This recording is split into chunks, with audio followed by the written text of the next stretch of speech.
উপস্থিত আমার সম্মানিত মুসলিম کرام, আসসালামু আলাইকুম ওয়া রাহমাতুল্লাহি ওয়া বারাকাতুহু। মহান আল্লাহ রাব্বুল আলামিনের লাখ কোটি শুকরিয়া যে আল্লাহ রাব্বুল আলামিন আমাদেরকে সুস্থ শরীরে জুমা আদায় করার জন্য তারিখে আসার তৌফিক দিলেন। সেজন্য সকলে বলি আলহামদুলিল্লাহ। আল্লাহর হামদের সাথে সাথে লক্ষ কোটি দরুদ ও সালাম সেই রাসূলের মকবুল সাল্লাল্লাহু আলাইহি ওয়াসাল্লামের রওজায়ে আতহারে, যিনি হজ আমরা কিভাবে করব তার পুঙ্খানুপুঙ্খ নিয়ম করে আমাদের শিক্ষা দিয়ে গেছেন। সেই রাসূলের মকবুল সাল্লাল্লাহু আলাইহি ওয়াসাল্লামের রওজায়ে আতহারে লক্ষ কোটি দরুদ ও সালাম। প্রিয় হাজিরিন, যে আলোচনা করতেছিলাম হজের উপর, গত জুমায় যে হজের ইস্তেতাআত, হজ কার উপর ফরজ হয়, যা আল্লাহ রাব্বুল আলামিন পবিত্র কুরআনুল কারীমের মধ্যে ইরশাদ করেছিলেন, ওয়ালিল্লাহি আলান নাস হিজ্জুল বাইত মান ইসতাতা ইলাইহি সাবিলা। আল্লাহর জন্য ওই ব্যক্তির উপর হজ করা ফরজ তার ঘরের যে যাওয়ার সামর্থ্য রাখে, শারীরিক ক্ষমতা, আর্থিক ক্ষমতা, এর উপর আলোচনা করেছিলাম এবং হজের ফরজগুলো কি, ওয়াজিবগুলো, সেগুলোর উপর বর্ণনা করেছিলাম। আজকে তার বাকি আলোচনা এবং হজ কিভাবে করবে সেই পদ্ধতিটা তুলে ধরার চেষ্টা করবো, যাতে হাজী সাহেবরা শুনে কেন্দ্রে হজ করতে পারে। কারণ আমি ইতিপূর্বে গত জমায় ইঙ্গিত দিয়েছিলাম, গত বছর এবং তার পূর্ববর্তী বছর 1002 বছর ধর্ম মন্ত্রণালয়ের পক্ষ থেকে ইসলাম ফাউন্ডেশনের মাধ্যমে নারায়ণ হাজী সাহেবদের প্রশিক্ষক ছিলাম। আমি প্রশিক্ষণ দিয়েছি, দেখেছি হাজী সাহেবদের অবস্থা। অনেক হাজী সাহেব হজ কিভাবে করে নিয়ম কানুন জানে না, হজে যাই উল্টা আরো কিছু জরিমানা দম ওয়াজিব করে চলে আসে। তাই এই জন্য আলোচনাটা এইভাবে করার চেষ্টা করবো, যাতে একজন হাজী সাহেব শুনে একবার বাড়ি থেকে শুরু করে হজ সমাপ্ত করে সুন্দর আসতে পারে। সেই কাজগুলো কি করণীয় কাজগুলো, সেই পদ্ধতিটা তুলে ধরার চেষ্টা করবো। আল্লাহ যেন তৌফিক দিয়ে সকল বলে আমিন। গত জমায় হজের ওয়াজিব পর্যন্ত বলেছিলাম। আজকে হজের সুন্নত কি কি দেখেন। হজের মধ্যে অনেকগুলো সুন্নত রয়েছে। এই কিতাবটা হলো মুআল্লিমুল হুজ্জাহ, খুব সুন্দর কিতাব হজের জন্য। হজের অনেকগুলো সুন্নত রয়েছে। নিম্নে ওয়াদের কয়েকটি বর্ণনা করা হলো। এক, মক্কার বাহিরের লোকদের জন্য, যারা হজে ইফরাদ ও হজে কেরান আদায় করেন, তাদের জন্য তওয়াফে কুদুম করা। তওয়াফে কুদুমের আগমনী তওয়াফ, মক্কায় যে তওয়াফটা করা হয় বাইতুল্লাহ, সেটি হলো তওয়াফে কুদুম।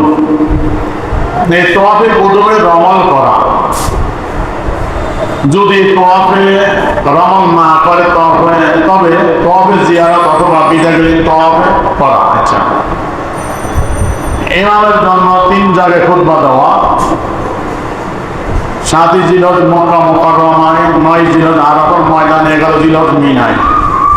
তারপর 9 জিলহজ তারিখে অর্থাৎ 8 জিলহজ দিবাগত রাত মিনায় রাত্রি যাপন করা। 9 জিলহজ সূর্যোদয়ের পর মিনা হতে আরাফার ময়দানে গমন করা। তারপরে আরাফাত হইতে প্রত্যাবর্তনের পথে মুজদালিফায় রাত্রি যাপন করা। তারপর আরাফাতে গোসল করা। মিনার কার্যক্রম সম্পাদনকালে মিনায় রাত্রি যাপন করা। যখন মিনায় পাথর মারতে হবে, 10, 11, 12, 3 দিন তো মারতেই হবে, সুতরাং মিনায় থাকতে হবে রাত্রি। মিনা হইতে প্রত্যাবর্তনকালে মুসাহাব নামক স্থানে অতি অল্প সময়ের জন্য হলেও যাত্রা বিরতি করা। এগুলো হজের অন্যতম সুন্নত। এই সুন্নতগুলো হুকুম হলো ইচ্ছাকৃতভাবে ত্যাগ করা দূষণীয় অপরাধ। পালন করিলে সওয়াব হয়, আর তবে করিলে কোনো প্রকার ক্ষতিপূরণ ওয়াজিব হয় না, কোনো দম, কোনো জরিমানা লাগবে না। এগুলো হজের সুন্নত। যে মুজদালিফায় রাত্রি যাপন করা, এটি হলো সুন্নত যেটি বলা হয়েছে, কিন্তু মুজদালিফায় ওই অবস্থান করা, উকুফ করা, এটি কিন্তু ওয়াজিব। এই থেকে তো আমরা একটু ভুল না বোঝাই যে মুজদালিফা কি সুন্নত। মুজদালিফায় অবস্থান করে উকুফের মুজদালিফা এটি ওয়াজিব, আর রাত্রি যাপন করা এটি সুন্নত। তারপর হজের মুস্তাহাব কাজ আছে কিছু করণীয়, এটি হল শেখ ফতে আলমগীর ইসলাম ফাউন্ডেশন থেকে তর্জমাকৃত। এখানে হজের মাসালা 8 নম্বর মাসালায় মোস্তাহাবগুলো তুলে ধরেছে সুন্দরভাবে। হজের মোস্তাহাব হলো হজে বের হওয়ার আগে নিজের সমুদায় কর্জ পরিশোধ করা। যদি ঋণ থাকে হজে যাওয়ার আগে ঋণগুলো পরিশোধ করে যেতে হবে। এই সময় হজের সফরের ব্যাপারে কোনো জ্ঞানী লোকের সাথে পরামর্শ করা হজের ব্যাপারে পরামর্শ করা নয়, পরামর্শ করবে সফরের ব্যাপারে। হজ ফরজ হয়ে গেছে, হজে যেতে হবে, এখানে কোনো পরামর্শের প্রয়োজন নাই। হ্যাঁ, পরামর্শ করবে সফরের ব্যাপারে, কীভাবে সফর করবে, কার সাথে যাবে, স্টিমারে যাবে না বিমানে যাবে। এখন আছে, আগে তো সফর সঙ্গী দরকার ছিল, মানে উঠে চলে যেত বা বাহনে চলে যেত, কঠিন ছিল, ওই জন্য বেশি পরামর্শ দরকার ছিল। এখন তো বিমানে চলে যায়। যাই হোক, পরামর্শ করতে ভালো। তারপরে এইভাবে ইস্তেখারা করা যেতে পারে, যে কীভাবে যাবে, ইস্তেখারা করে সেই ইস্তেখারার নিয়মে ইস্তেখারা করবে। এরপর তওবা করবে, নিয়ত খালিজ করে দিবে, নিয়ত বিশুদ্ধ করবে। জুলুম করে কারো মাল আত্মসাৎ করে থাকলে তা মালিকের কাছে ফেরত দিবে এবং তার থেকে ক্ষমা চেয়ে নেবে। আরো কারো প্রতি অন্যায় করে থাকলে তার থেকে অনুরূপভাবে ক্ষমা চেয়ে নেবে। আমাদের মধ্যে ত্রুটি করে থাকলে তা পূর্ণ করে নেবে। এর জন্য অনুতপ্ত হবে, ভবিষ্যতে কখনো এরূপ করবে না বলে দৃঢ় সংকল্প করবে। রিয়া, অহংকার, তাকাব্বুরি ত্যাগ করবে। যেন হজে যাচ্ছি একটা বাহাদুরি বাপ, রিয়া, অহংকার, তাকাব্বুরি এগুলো বর্জন করতে হবে। হজের সফরে নেককার সঙ্গী তালাশ করবে, যে কোনো কিছু ভুলে গেলে স্মরণ করিয়ে দিবে, অস্থির হলে তাকে সান্ত্বনা দিবে এবং অক্ষম হলে সাহায্য করবে। আত্মীয় সফর সঙ্গীর চেয়ে অনাত্মীয় সফর সঙ্গী উত্তম, কারণ এতে আত্মীয়তা বিচ্ছিন্ন হওয়ার সম্ভাবনা নেই। কারণ আত্মীয় নিয়ে গেলে সফরে প্রকৃতির করতে পারে, মনোনয়ন হতে পারে, যে আত্মীয়তার বন্ধনের সৃষ্টি বন্ধন নষ্ট হয়ে যেতে পারে। এই জন্য বলা হচ্ছে, পরে কিতাব আমি দেখেছি, এই কথাটা লিখেছে যে সফর সঙ্গী আত্মীয় না হয় অনাত্মীয় হলে ভালো হয়। তারপরে নিজের পরিবারের প্রয়োজনীয় খরচাদি দিয়ে যাবে, যেটি খরচের অন্যতম। হজ খরচ অন্যতম একটি মাধ্যম, যে হজ খরচ ওই সময় যে পরিবারের খরচাদি দিয়ে দিতে পারলেন। তা আপনি হজ যাওয়ার আগে পরিবার কীভাবে চলবে আপনার অনুপস্থিতিতে এই টাকা পয়সা খরচ দিয়ে যেতে হবে। পবিত্র অবস্থায় হজের উদ্দেশ্যে রওনা করবে, পথে পরহেজগারি অবলম্বন করবে এবং আল্লাহর জিকির বেশি বেশি করবে, পরত্যাগ করবে, লোকের কথায় অধিক ধৈর্য ধারণ করবে, অযথা কথাবার্তা ত্যাগ করে শান্তভাবে থাকবে, ঝগড়াঝাটি করবে না, এগুলো থেকে বিরত থাকবে। রাসূল পাক অনুসরণে বাড়ি হতে বৃহস্পতিবার দিন বের হওয়া মোস্তাহাব, তা না হলে মাসের প্রথম সোমবার দিন রজবকে রওনা করবে। এটি তো এখন আমাদের সম্ভব না, এখন বিমানের তারিখ যে সময় হয় সেই তারিখ সময় বের হতে হয়। এটি হলো আগের পূর্বের সফরের নিয়মে সুন্দরভাবে জানা যেত। যাই জানা দরকার, সফরের পূর্বে পরিবারের লোকজন এবং ভাই বন্ধুদের থেকে বিদায় নিবে, তাদের নিকট ক্ষমা চাইবে এবং তাদেরকে দোয়া করতে বলবে। এই কাজের উদ্দেশ্যে সে উপযুক্ত লোকদের যাবে, আর হজ থেকে ফিরে আসলে তার বিপরীত দেখেন। আর হজের সফর শেষে বাড়ি ফিরে পর তারা তার নিকট আসবে, অর্থাৎ তার আত্মীয় স্বজন, বন্ধু বান্ধব সকলে তার কাছে আসবে, তার থেকে দোয়া নিবে। আর হাজী সাহেব হজে যাওয়ার আগে তার বন্ধু বান্ধব আত্মীয় স্বজনদের সাথে দেখা করবে, তাদের থেকে ক্ষমা চেয়ে নিবে এবং তাদের থেকে দোয়া চেয়ে হজে যাবে। আর হাজী সাহেব হজ করে আসার পর তারা হাজী সাহেবের কাছে আসবে দোয়া নেওয়ার জন্য। এবং সফরে এইভাবে যাবে, দুনিয়া হতে বিদায় গ্রহণের নেয় এই সফরে বের হবে, অর্থাৎ দুনিয়া থেকে যেন সে বিদায় নিয়ে যাচ্ছে এরকম অবস্থা তার মধ্যে একটা থাকবে। বাড়ি হতে বের হওয়ার আগে 2 রাকাত নামাজ আদায় করে নেবে, এইভাবে বের হবে, যেগুলো মুস্তাহাব।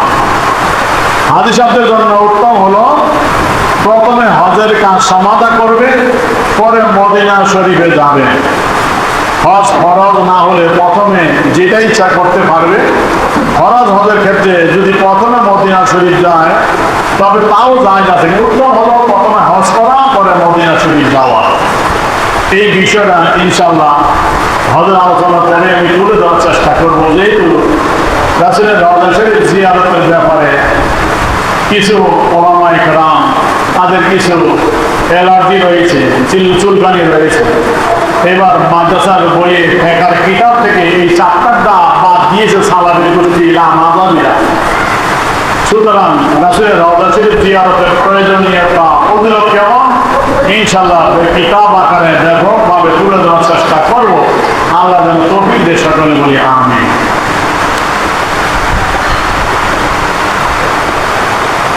তারপরে হজের মূল কাজ সেটি হলো ইহরাম বাঁধা, এই হলো প্রস্তুতি।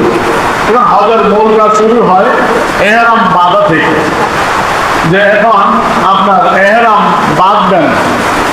এই ইহরাম বাঁধার নিয়ম কিভাবে বাঁধবেন, হজের কাজ শুরু হয়ে যাচ্ছে। হজ আমরা জানি হজ 3 প্রকার, হজে ইফরাদ, হজে তামাত্তু, হজে কেরান।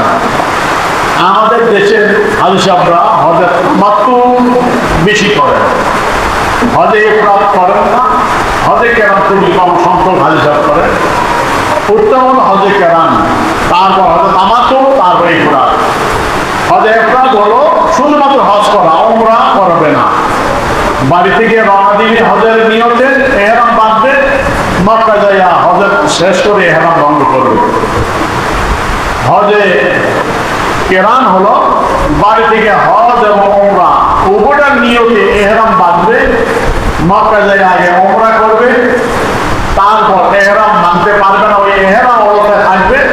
তারপরে আদি দিবস থেকে আবার হজের কাজ শুরু হলে হজের কাজ শুরু করে হজ সমাপ্ত করে একবার ইহরাম থেকে মুক্ত হবে।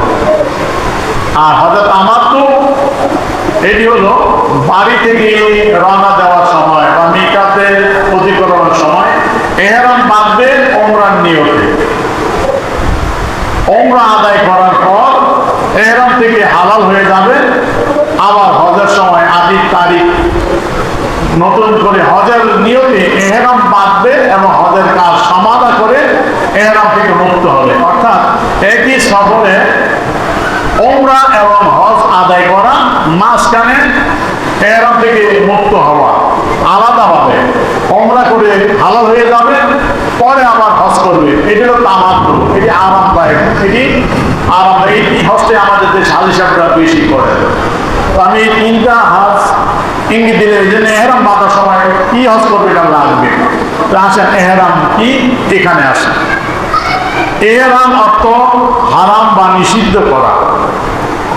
হাজীগণ যখন ইহরাম বাঁধিয়া হজের জন্য দৃঢ় সংকল্প হইয়া তালবিয়া পাঠ করেন, তখন তাহার জন্য কতিপয় হালাল এবং মুবাহ বস্তু হারাম হইয়া যায়। এই জন্য ইহাকে ইহরাম বলা হয়। অর্থাৎ ইহরাম মানে হারাম করা। হাজী সাহেব হজের নিয়তে ইহরামের কাপড় পরিধান করে হজ বা উমরার নিয়তে যখন তালবিয়া পড়বে, সে মুমিন হয়ে গেল। তখন তার জন্য কিছু হালাল বৈধ কাজ ছিল, এই কাজগুলো তার জন্য নিষিদ্ধ হয়ে যায়। এই জন্য এর নাম ইহরাম মানে হারাম করা। সেই কাজগুলো কি ইনশাআল্লাহ আসবো ধারাবাহিক বর্ণনায়। এখন ইহরাম বাঁধার নিয়ম। যে ব্যক্তি হজের ইহরাম বাঁধিবার সংকল্প করিবেন, তিনি প্রথমে করবেন, অর্থাৎ ইহরাম বাঁধার নিয়ত যখন করবেন, ইহরাম বাঁধবেন যখন, এর আগে তিনি পরিষ্কার হয়ে যাবেন। যেগুলো কাটা দরকার সেগুলো কেটে পরিষ্কার হয়ে যাবেন। তারপরে ইহরামের নিয়তে গোসল করিবেন। যদি কোনো কারণে গোসল করতে না পারেন তাহলে ওযু করিবেন, অথবা সেলাই করা কাপড় খুলিয়া একখানা সেলাইবিহীন লুঙ্গি পরিধান করিবেন আর একখানা চাদর গায়ে জড়াবেন। যদি ইহরামের কাপড় আমরা জানি, আমরা গস কাপড় কিনি সাদা, একটি লুঙ্গি হিসাবে ব্যবহার করি নিচে পরার জন্য, আর একটি উপরে গায়ে জড়াই চাদর হিসাবে ব্যবহার করি। এই দুইটি কাপড় পরে সুগন্ধি লাগাবেন। ওই সময় সুগন্ধি লাগানো সুন্নত লাগাবেন। সুগন্ধি লাগায়া তারপর ইহরামের নিয়তে 2 রাকাত নফল নামাজ আদায় করবেন। প্রথম রাকাতে সূরা কাফিরুন, দ্বিতীয় রাকাতে সূরা ইখলাস পাঠ করবেন।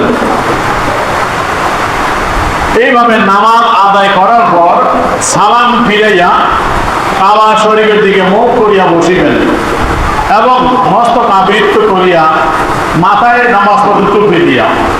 এখন নামাজ শেষ করে সালাম ফিরাইয়া মাথা থেকে টুপিটা খুলে ফেলবেন, মাথাটা খালি করে ফেলবেন এবং ওই স্থানে নিয়ত করবেন। এখন নিয়ত করবেন, যদি আপনি হজের ইফরাদ শুধু হজ করবেন নিয়ত করেন তাহলে এবং নিয়ত করবেন, আল্লাহুম্মা ইন্নী উরিদুল হজ্জা ফায়াসসিরহু লি ওয়া তাকাব্বালহু মিন্নী। হে আল্লাহ তাআলা, আমি হজের ইরাদা করলাম, হজ করার জন্য নিয়ত করলাম, আমার জন্য হজের কাজটা সহজ করে দেন এবং আমার থেকে হজ কবুল করেন। আর যদি আপনি হজ এবং উমরা উপরে অর্থাৎ হজে কেরান যেটি আপনি করবেন, একত্রে উমরা হজ করবেন, এই হজে কেরান, তাহলে আপনি হজ উমরার ইহরাম একত্রে বাঁধবেন, নিয়ত করবেন এইভাবে, আল্লাহুম্মা ইন্নী উরিদুল হজ্জা ওয়াল উমরাতা ফায়াসসিরহুমা লি ওয়া তাকাব্বালহুমা মিন্নী। হে আল্লাহ তাআলা, আমি হজ এবং উমরার নিয়ত করলাম, আমি আদায় করব একত্রে হজ এবং উমরা, এই দুইটি কাজ আমার জন্য সহজ করে দেন এবং আমার থেকে কবুল করেন। এটি হলো হজে কেরান, যেটি ইতিপূর্বে বললাম। তারপর একটি হলো হজে তামাত্তু। এই হজে তামাত্তুর সময় আমি হাজী সাহেবদের প্রশিক্ষণ দেওয়ার সময়ও হাজী সাহেবদের বারবার এই কথা লক্ষ্য রাখার জন্য তাকে দিয়েছি, এখনো বলছি। ওই সময় হাজী সাহেব ভুল করতে পারেন যে তিনি হজে যাচ্ছেন, এমন একটা মনে ভাব, তিনি হজের কথা ওই সময় মুখে আনবেন না। ওই সময় হজের কথা আনলে উমরার সাথে হইলে হজে কেরান হয়ে যাবে, এহরাম থেকে মুক্ত হতে পারবেন না। ওই সময় শুধু আপনি উমরার ইহরাম বাঁধবেন, উমরার নিয়ত করবেন এইভাবে, আল্লাহুম্মা ইন্নী উরিদুল উমরাতা ফায়াসসিরহা লি ওয়া তাকাব্বালহা মিন্নী। হে আল্লাহ তাআলা, আমি উমরা করার নিয়ত করলাম, উমরার নিয়ত আমি ইহরাম বাঁধতেছি, আপনি আমার থেকে এই উমরার কাজটা সহজ করে দেন এবং আমার থেকে কবুল করেন। এই উমরার নিয়তে তখন ইহরাম বাঁধতে হবে। তারপরে এইভাবে ইহরাম বাঁধার পর, নিয়ত করার পর, যদি আরবিতে না পারেন বাংলায় যা বললাম এইভাবে নিয়ত করলেও চলবো। হজে ইফরাদ হলে শুধু হজের নিয়ত করবেন, হজে কেরান হলে হজ উমরা একসাথে নিয়ত করবেন, হজে তামাত্তু করলে শুধুমাত্র উমরার নিয়ত করবেন। ওই সময় হজের কথা বললেও বলবেন না, তাহলে হজে কেরান হয়ে যাবে। তারপর উচ্চ স্বরে 3 বার তালবিয়া পাঠ করবেন। এটি হলো অন্যতম কাজ। লাব্বাইক আল্লাহুম্মা লাব্বাইক, লাব্বাইক লা শারিকা লাক, লাব্বাইক ইন্নাল হামদা ওয়ান নি'মাতা লাকাল মুলক লা শারিকা লাক। এই তালবিয়া 3 বার উচ্চ স্বরে পাঠ করবেন।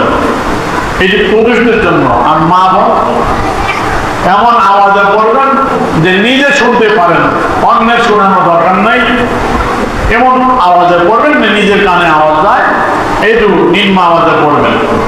এবং 3 বার এই তালবিয়া পড়ার পর কিতাবে রয়েছে যা লাব্বা ফাকা মা হারামা, যখন আপনি এই তালবিয়া পড়লেন আপনি মুহরিম হয়ে গেলেন, আপনার ইহরাম বাঁধা কমপ্লিট হয়ে গেল। এখন আপনার জন্য যে কাজগুলো বৈধ ছিল ইতিপূর্বে, সুগন্ধি লাগানো, তারপরে নখ চুল কাটা ইত্যাদি ইত্যাদি বলবো, এই কাজগুলো আপনার জন্য হারাম হয়ে গেল। ওই সময় দোয়া করবেন, দোয়া কবুলের সময়, অথবা দরুদ শরীফ পাঠ করবেন এবং যাহা ইচ্ছা প্রার্থনা করবেন। আর তালবিয়া পাঠ করার পরে এই দোয়া পাঠ করা মুস্তাহাব। দোয়াটা হলো আল্লাহুম্মা ইন্নী আসআলুকা রিদাকা ওয়াল জান্নাতা আউযু বিকা মিন গাযাবিকা আন-নার। হে আল্লাহ তাআলা, আমি আপনার কাছে আপনার সন্তুষ্টি এবং আপনার জান্নাত প্রার্থনা করতেছি এবং আপনার গজব থেকে, আপনার জাহান্নাম থেকে আমি আপনার কাছে আশ্রয় প্রার্থনা করি। এই দোয়া করাটা মুস্তাহাব। তারপরে আপনি ইচ্ছা অনুযায়ী পরিবারের পরিজন নিয়ে আপনি মনের আবেগ দিয়ে সবাইকে নিয়ে মন খুলে দোয়া করবেন। আপনি পরিবার থেকে বিদায় নিয়ে যাচ্ছেন, ওই সময় আপনি কোরআন খুলে দোয়া করবেন। এই দোয়া আল্লাহ পাক কবুল করবে ওই সময়। এইভাবে আপনি এহরাম বেঁধে কমপ্লিট হয়ে গেলেন। এখন আপনার এহরাম বাঁধার পরে যে কাজগুলো হারাম নিষিদ্ধ, সেই কাজগুলো কি কি একটু আমি তুলে ধরার চেষ্টা করছি। দেখেন, এহরাম বাঁধার পর আপনি যখন তালবিয়া পড়লেন, এহরামের নামাজ পড়ে, এহরামের কাপড় পরে, এহরামের নামাজ পড়ে, নিয়ত করে তালবিয়া পাঠ করলেন, মুহরিম হয়ে গেলেন। এখন আপনার জন্য অনেক কাজ আগে বৈধ ছিল, এখন নিষিদ্ধ হয়ে গেল এই কাজগুলো। আর কিছু কাজ সবসময়ের জন্য নিষিদ্ধ, ওই সময় আরো করা হবে নিষিদ্ধ। যেমন এহরাম বাঁধার পর আল্লাহ নিষিদ্ধ কাজসমূহ তথা আপনার স্ত্রী থেকে আপনি দূরে থাকবেন, স্ত্রীর সাথে কোনো সম্পর্ক করা যাবে না ওই সময়। এবং নাফরমানি, অবৈধতা, সাথীদের সাথে ঝগড়া বিবাদ করা থেকে বেঁচে থাকবেন। এই আল্লাহর নাফরমানি, অবৈধতা হওয়া, ঝগড়া বিবাদ, এটা সবসময়ের জন্য হারাম। আর এহেরাম অবস্থায় আরো তাকিদ দেওয়া হয়েছে, এগুলো থেকে চরমভাবে দূরে থাকতে হবে, যাতে এই কাজগুলো আপনার দ্বারা সংঘটিত না হয়। কোন শিকারী জানোয়ার হত্যা করবে না, শিকারী জানোয়ারের পিছনে দাওয়া করবে না, এদিকে ইশারা করবে না, কাউকে পথ বাতিয়ে দিবে না, তা ধরার জন্য কাউকে সাহায্য করবে না, কোন শিকার করা যাবে না। জমিনের শিকারী করানি যা আছে, শিকার করা নিষেধ, শিকারী সাহায্য করা নিষেধ, এগুলো হারাম। সেলাই করা কাপড় ব্যবহার করবে না, যেমন জামা, কাবা, পায়জামা, পাগড়ি, টুপি, মোজা ব্যবহার করবে না। এগুলো পুরুষের জন্য। আমি শুধু পেলে তুলে ধরবো মেয়েদের জন্য, মহিলাদের জন্য কি কি পার্থক্য। মা বোন যারা আছেন তারা সেলাইযুক্ত জামা কাপড় পরবেন, পরবেন, তারা সেলাইবিহীন চাদর পরবেন না। পর্দার ব্যাপার আছে, তারা সেলাইযুক্ত জামা কাপড়, সেলার কাপড় সেগুলো পরবেন, হেজাব করবেন। মাথা, মুখমণ্ডল, মুখ, চিবুক, গান্ডদেশ থাকবে না। নাক, যদি নাকের উপর হাত রাখে তবে তাতে কোনো দোষ নেই। কিন্তু মা বোন যারা মাথা ঢাকতে হবে পুরুষের জন্য। কি পার্থক্য আমি একটু সুযোগ মতো তুলে ধরার চেষ্টা করব। কি কি পার্থক্য? আচ্ছা, আগেই ইঙ্গিতটা দিয়ে দিচ্ছি, কত যখন আসছে যে মা বোন যারা, তাদের জন্য যে কাজটা নিষিদ্ধ, তারা কি কি পার্থক্য আর কি পুরুষ আর মহিলাদের মধ্যে। সব মাসালার ক্ষেত্রে মহিলাদের হুকুম পুরুষদের মতোই, পার্থক্য শুধু এতটুকু যে এহরামের অবস্থায় তারা নিজেদের মাথা খোলা রাখবে না, মুখমণ্ডল খোলা রাখবে, কিন্তু হেজাব যেটা মুখমণ্ডলের উপর কাপড় ঝুলিয়ে দিবে এমন ভাবে যাতে চেহারাতে লেগে না রাখে, এবং ক্যাপ দিয়ে কাপড়টি ঝুলিয়ে দিবে চেহারার সাথে লেগে না রাখে।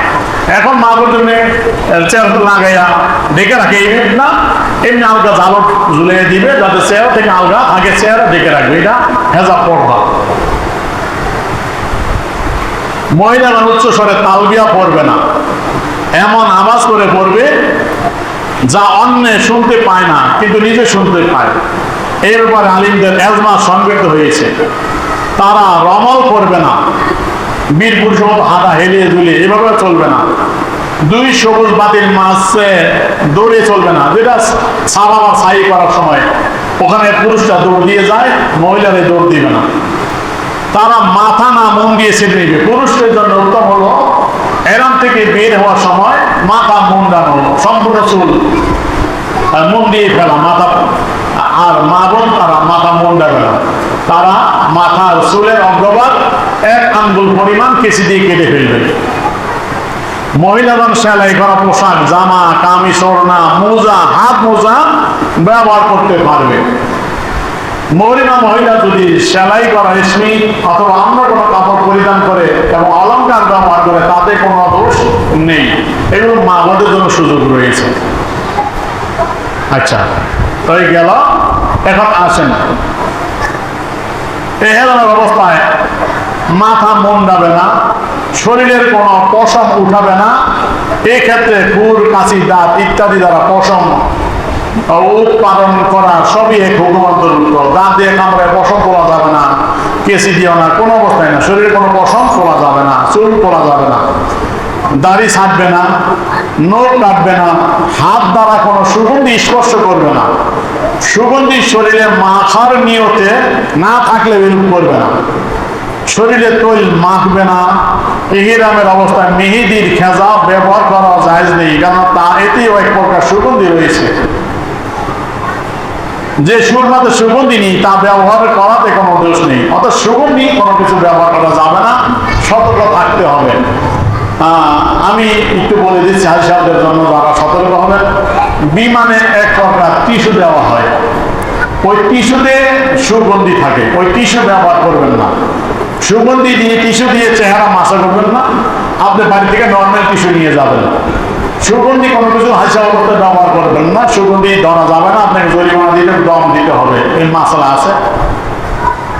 তো এই হজের সময় কাবা ঘরের এহেন অবস্থায় কাবা ঘরের চৌকানে হাত দিবেন, ওখানে অনেক আতর মেখে রাখে। আমার এই অবস্থা হয়েছিল, দোকানে দৌড়ে দোয়া করেছি, পড়েছে, এখন হাত দিয়েছি, দেখি গন্ধে বন্ধে হাতের অবস্থা পুরো হাতে আতর লাগানো।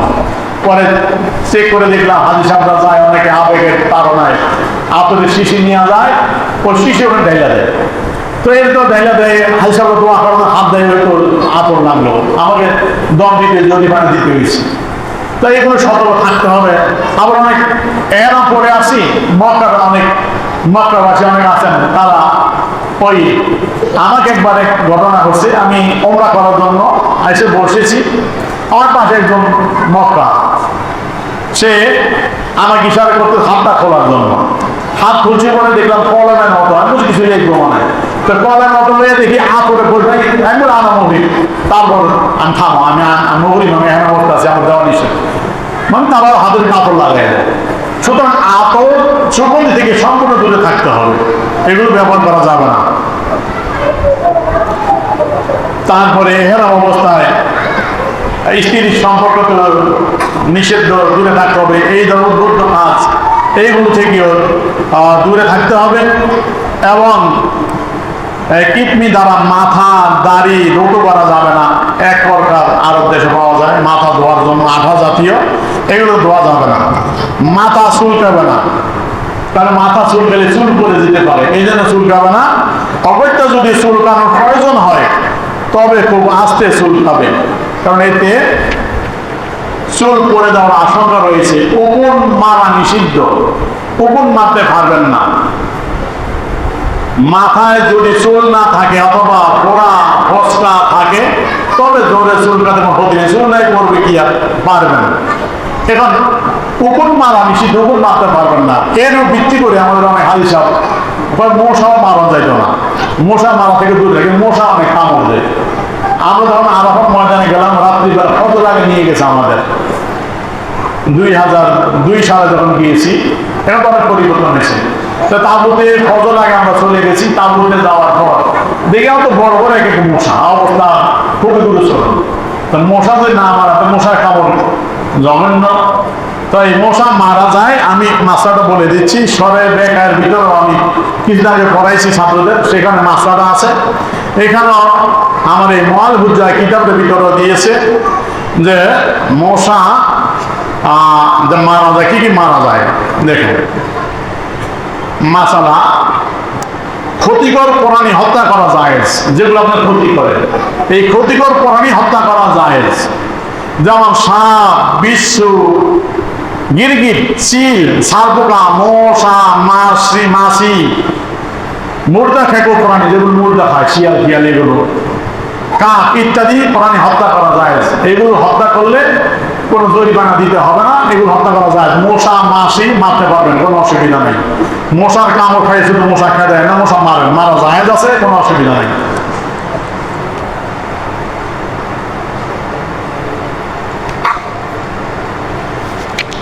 আসেন এখন এহরাম হয়ে গেল।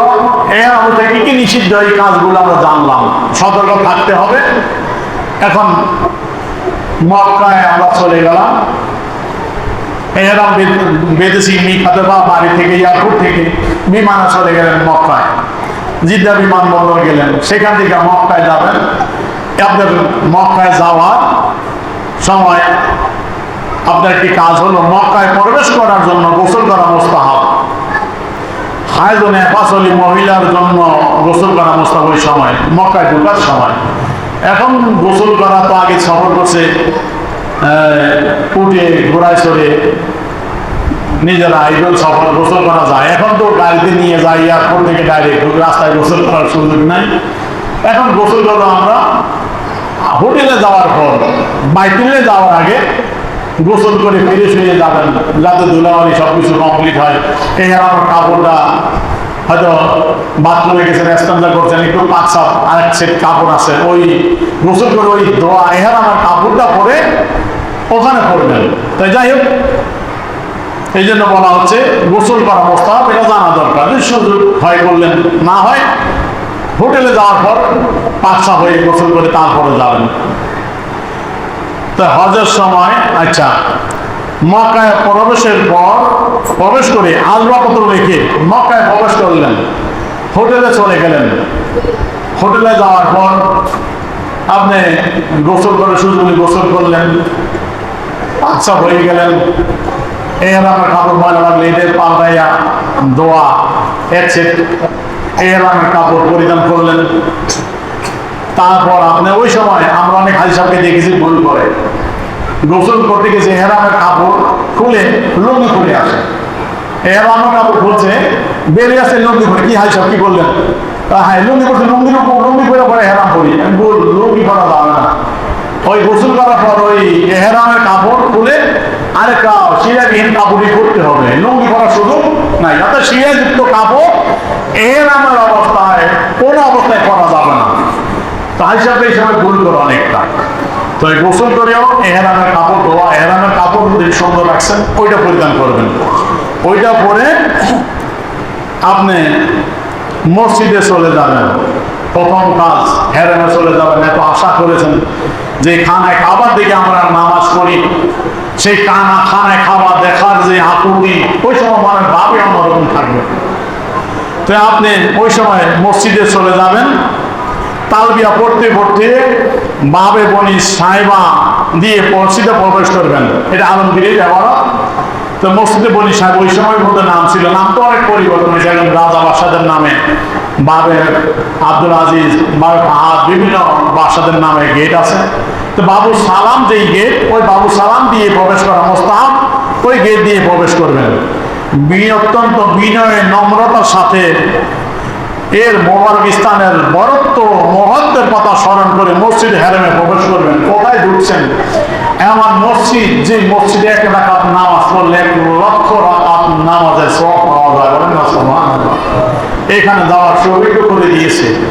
যে খানায় খাওয়া এদিন শুধু মোতাওয়াজ্জিহানিরা জিহাদুল কাবাতি শারীফ আল্লাহু আকবার করেছেন মসজিদে দেশে বসে বসে নামাজের সময়। আজকে সেই খানায় খাবার নিশ্চয়ই দেখবেন মানে ভাবটা কেমন, ওই সময় ভাবেই অন্যরকম থাকবে আপনার ভিতরে।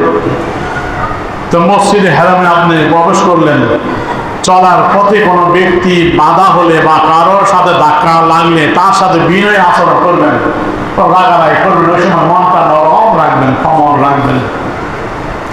খালি পায়ে মসজিদে প্রবেশ করবেন, ডান পা আগে দিয়ে মসজিদে প্রবেশ করবেন। বেশ সুন্দর মসজিদে প্রবেশ করার নিম্নোক্ত দোয়াটি পাঠ করবেন। এই দোয়া আমরা মসজিদে আসার সময় পাঠ করি, কিছু অতিরিক্ত আছে, সেটি হলো এই বিসমিল্লাহ আলহামদুলিল্লাহ ওয়াসসালাতু ওয়াসসালামু আলা রাসূলিল্লাহ আলা মাহতালি আবাব রাহমাতিক। এটি আমরা প্রত্যেক মসজিদে ঢোকার সময় এই দোয়া পাঠ করা সুন্নাত, রাসূলকে সালাম দিয়ে মসজিদে প্রবেশ করা সুন্নাত। দেখেন বিসমিল্লাহ, আলহামদুলিল্লাহ, সালাতু ওয়াসসালামু আলা রাসূলিল্লাহ, আল্লাহ মাহতালি আবওয়াব রাহমাতিক। তারপর অতিরিক্ত আদখিলনি ফিহা আল্লাহ মিন্নি আসালুকা ফি মাকামি হাযা আন তুসাল্লি আলা সাইয়্যিদিনা মুহাম্মদ আবদিকা ওয়া রাসূলিক ওয়া আন তারহামানি ওয়া তাকাব্বাল আসরাতি ওয়া তাগফিরা যুনুবি ওয়া তাদা আন্নি ওজরি। এই দোয়াটা পড়বেন। দোয়া পড়ে মসজিদে হেরামে আপনি প্রবেশ করলেন, সাথে সাথে নামাজে সুন্নাতে এতেকাবা নিয়ত করে নিলেন, এতেকাবা সওয়াব পেয়ে গেলেন। তারপরে আপনার ধীরে ধীরে মসজিদে হেরামে ঢুকলে তখন খানা খাওয়া নজরে আসবে না। আপনি গেট দিয়ে ঢুকলেন, সামনে অগ্রসর হতে হতে হতে অনেক দূর যাওয়ার পরে দেখবেন খানায় খাওয়ার উপর থেকে এরকম কালো বিলাপ দেখা যায়। একটু যত অগ্রসর হবেন খানায় গেলে খানায় খাবার কালো বিলাপ আপনার কাছে প্রকাশিত হবে। এবার আস্তে আস্তে পুরো খানায় খাওয়া যত নিকটে যাবেন খানায় খাওয়া আপনার সামনে প্রকাশিত হবে। বলেন না সুবহানাল্লাহ। এই খানা খাওয়া যখন আপনার সামনে নজরে পড়বে, খানায় খাবার কালো বিলাপ, তখন আপনার ভাব দেখবেন অন্যরকম। আপনি চলবে অটোমেটিক পানি টপ টপ করে পড়ছে, আপনার চলবে তখন পানি অটোমেটিক টপ টপ করে পড়বে। হ্যাঁ আল্লাহ, তুমি আমাকে এনেছ, আমি কি বাস্তবে আসছি না স্বপ্নে আসছি? আমি কি বাস্তবে আসছি না স্বপ্নে আসছি? তোমার খানায় খাওয়ার সামনে আমি দাঁড়াতে পারছি। তখন মনের আবেগ অন্যরকম হয়ে যাবে, আপনার ভিতরে অন্যরকম একটা অবস্থা বিরাজ করবে। আপনি ওই সময় খানা খাবার দেখা মাত্রই মনের একটা আবেগ চলে আসবে, তখন আল্লাহু আকবার বলে ধ্বনি দিয়ে উঠবেন, আল্লাহ মহান, আপনি সত্যি আমাকে নিয়ে আসছেন আপনার বাড়িতে খানায় খাবার সামনে। মনের অবস্থায় একরকম হয়ে যাবে ওই সময়। এটা যে গেছে ভাই সেই বুঝবে এটার অবস্থাটা কেমন। মনের অবস্থা ভাষায় প্রকাশ করা সম্ভব নেই। যে হাদিস যাইতে পারছেন, খানায় খাবার নজরে পড়ছে, তিনি এই ভাবটা বুঝবেন, মজাটা লাভ করতে পারবেন। এটা ভাষায় প্রকাশ করা যায় না। ওই সময় আপনি আল্লাহু আকবার বলে মনে অশান্তি চলে আসবে, চোখ পেয়ে পানি পড়বে, তারপর লা ইলাহা ইল্লাল্লাহ পড়বেন। তারপর দোয়া করবেন, আল্লাহুম্মা আনতা সালাম ওয়া মিনকা সালাম ওয়া ইলাইকা ইয়ারজিউ সালাম হাইয়্যিনা রাব্বানা বিসালাম আল্লাহুম্মা জিদ বাইতাকা হাযা তাযীমান তাশরিফান মাহাবাতান ওয়া জিদ মিন তাযমিহি তাশরিফিহি মিন হাযিহি ইতিমারিহি ওয়া তাযীমান তাশরিফান মাহাবাতান। এই দোয়া বললেন। এছাড়া যা ইচ্ছা দোয়া করবেন, মনের আবেগ দিয়ে আপনি দোয়া করবেন।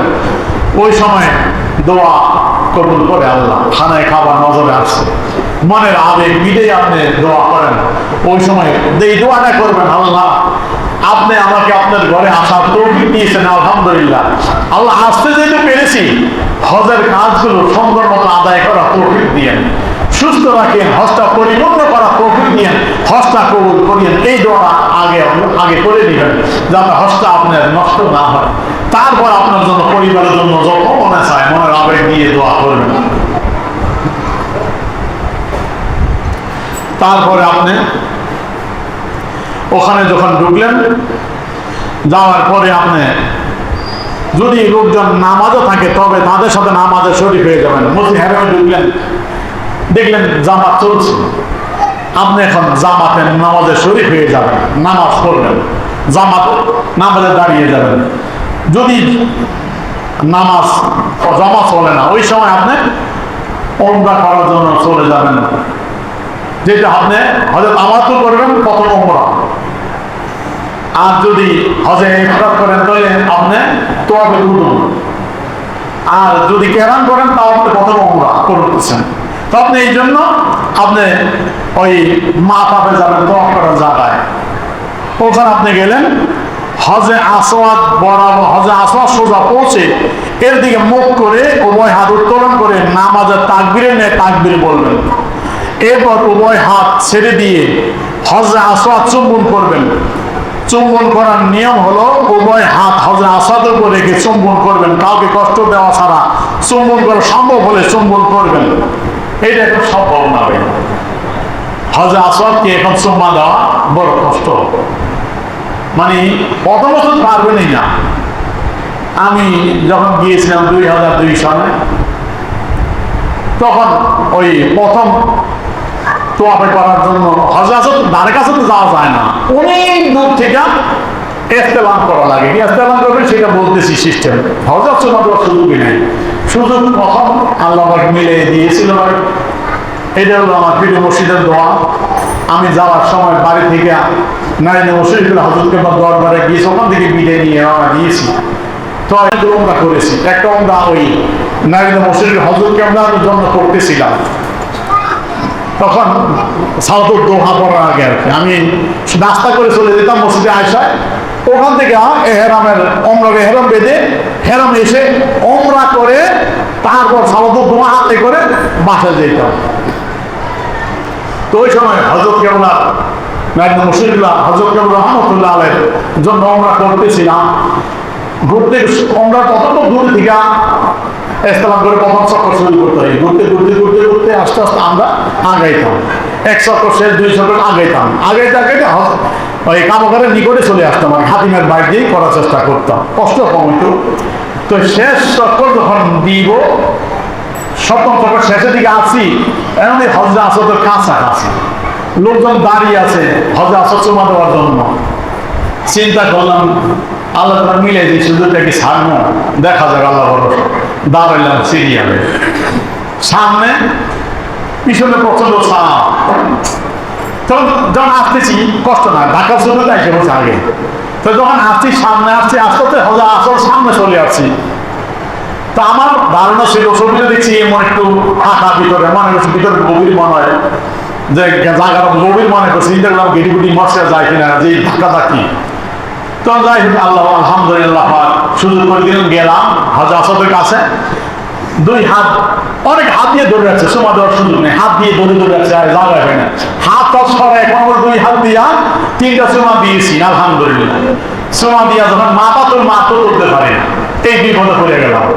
মাথা তোর মা তুলতে পারে, সব মাথা নিচের দিকে, কারণ আমার মাথা উপরে, আমি তো সত্যি পাই না। 7 চক্কর করে দিন দিকে মাত্র মাথা তোলার সুযোগ পাই না, দম বন্ধ হয়ে যাচ্ছে। তখন কোনো মতো জ্বালা দিয়া মাথা তুলছি, তোলার পরে দেখি প্রচন্ড চাপ এদিকে, আমি তো এদিকে বিপরীত মুখী, সব হযরত আসদের দিকে, আমি উল্টা দিকে। আমার সত্যি খুলে না যাইব, চাপ থেকে সত্যি নাই।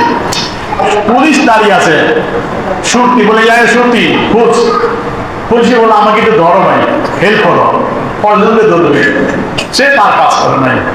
পরে আমি চিন্তা করলাম যে দম তো বাইরে যাচ্ছে, দম নিতে পারছি না, চাপের চোটে প্রচন্ড চাপ। তখন আমি ওই খানা কাবার সাইডে দেখবেন পিড়ার মতো আছে, এই শিকল দেওয়া এবং মশা। তো আমি ওখানে পা ছিল, ওর থেকে আমি পা নামাইয়া সামনে আগে পা নামাইছি, নামায় তার বিপদে পড়ছি। দেখি জমিনে থেকে উপরে আমি পা আইনি, ঝুলে আছি চাপের চোখে, জমিনে পা নাই, উপরে চাপের চোখে ঝুলে আছে। তো আর মুশকিল। তখন আমি চিন্তা করলাম, দেখা যায় আল্লাহ ভরসা, বাড়িতে দেবো আমার। তখন এই এতটা জানলা ধাক্কা, এরপরে আমার ব্লক চলছে। তো ওই নিগ্রু আছে, হালকা আসে যারা কালো, তার আসলে তো জায়গা ছেড়ে দিয়ে ভয়ে তাদের শরীরের দেখে কেমন একটু যাচ্ছিলাম, আমি পিছনে খাওয়া তার ঘাড়ে ধরছি, ঘাড়ে ধরছি চাপ দিয়া, তার ঘুমনার ছোট আমার টান্ডা নিয়ে গেছে আলহামদুলিল্লাহ। আল্লাহ রহমত, সে কি করছে, স্টপ করছে, চাঁদে ছোট আমি বের উঠে গেছি, উঠতে যায় বাইর হইয়া। আমি একটু আগে এখন হাতের দিকে চলে গেছি, হাতের ভিতরে যায় দেওয়াল ধরে দীর্ঘক্ষণ শ্বাস নিচ্ছি আলহামদুলিল্লাহ, আল্লাহ বাঁচাইছে, শুকরিয়া আদায় করছি আল্লাহ, শুকরিয়া আলহামদুলিল্লাহ পাশে। এরপরে যতবার নিকটে গেছি আর ঢুকি নেই ভিতরে, লোভ লাগছে যাই, আমি চাপের কথা মানুষ আর যাই না, কিন্তু না যে সাপ আল্লাহ বাঁচে আর দেবো না। রাত্রে গোপনে 2টা বাজে 3টা বাজে গিয়েছি, সুযোগ হয়নি হযরত সুমা দেওয়ার, সব চলে এক সময় যায়। তো যাই আল্লাহ পাক যা তকদির আছে, এই সুযোগ হয়ে যায় আর। তো এইটাই কথা। তো হযরত চুমা দেওয়ার সুযোগ হইলে চুমা দিবে, আর না হলে কাউকে কষ্ট দিয়ে না। তখন কি করবে, দূর থেকে সে এইগুলো করে নেবে। কিভাবে সে করবে দেখেন। তখন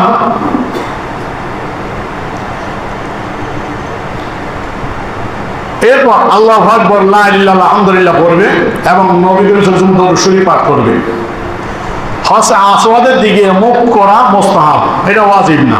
আচ্ছা, এরপর নিজের ডান দিক যেদিকে কাবা ঘরের দরজা, সেদিক থেকে তাওয়াফ শুরু করবে এবং 7 বার ঘুরবে। ওই তাওয়াফ শুরু হযরত আসওয়াদ কোনা।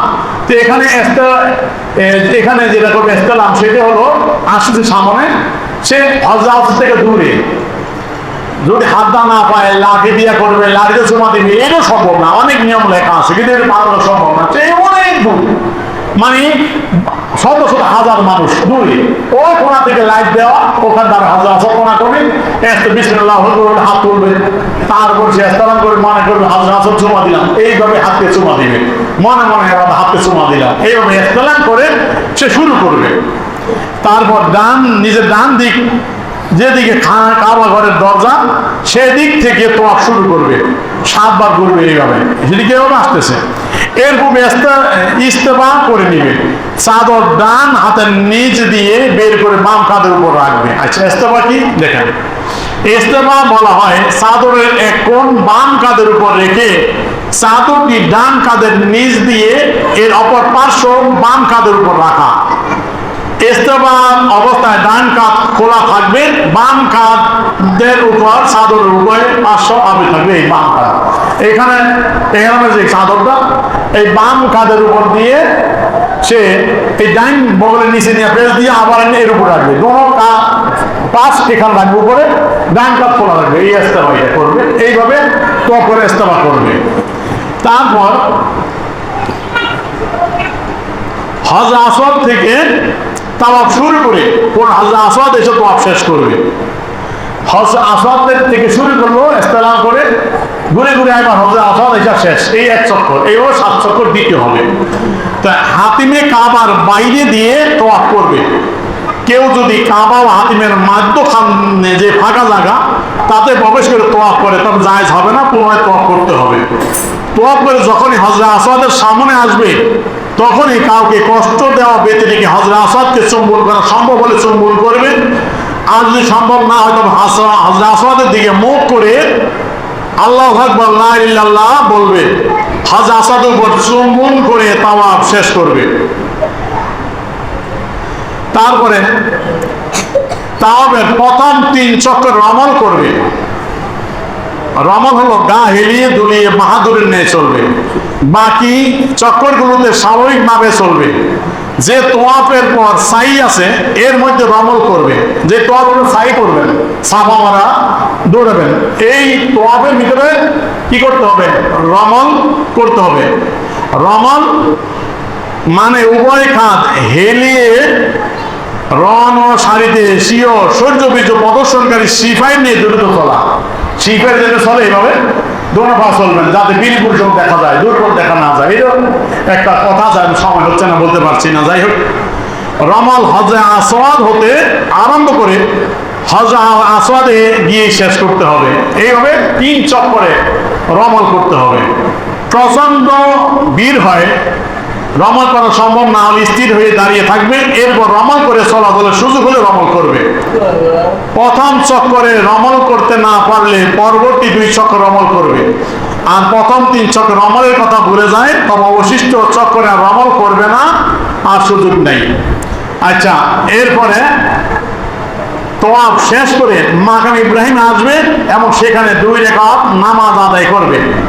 যদি ভিড়ের কারণে মাকাম ইব্রাহিমে এই 2 রাকাত নামাজ আদায় করা সম্ভব না হয়, তবে মসজিদে হারামে যেখানে জায়গা পায় সেখানেই তা আদায় করে নিবে। আমাদের নিকট এই 2 রাকাত নামাজ পড়া ওয়াজিব।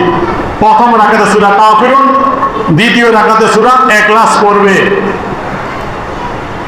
তারপর তোয়াফের 2 রাকাত নামাজ আদায় করার পর সাফা মারওয়া যাওয়ার পূর্বে জমজম কূপের নিকট যাবে, পেট ভরে পানি পান করবে, এটা মুস্তাহাব। পানি পান করার সময় এই দোয়া পড়বে, আল্লাহুম্মা ইন্নী আসআলুকা রিজকা ওয়াসিয়া ইলমান নাফিয়া ওয়া শিফাআন মিন কুল্লি দা।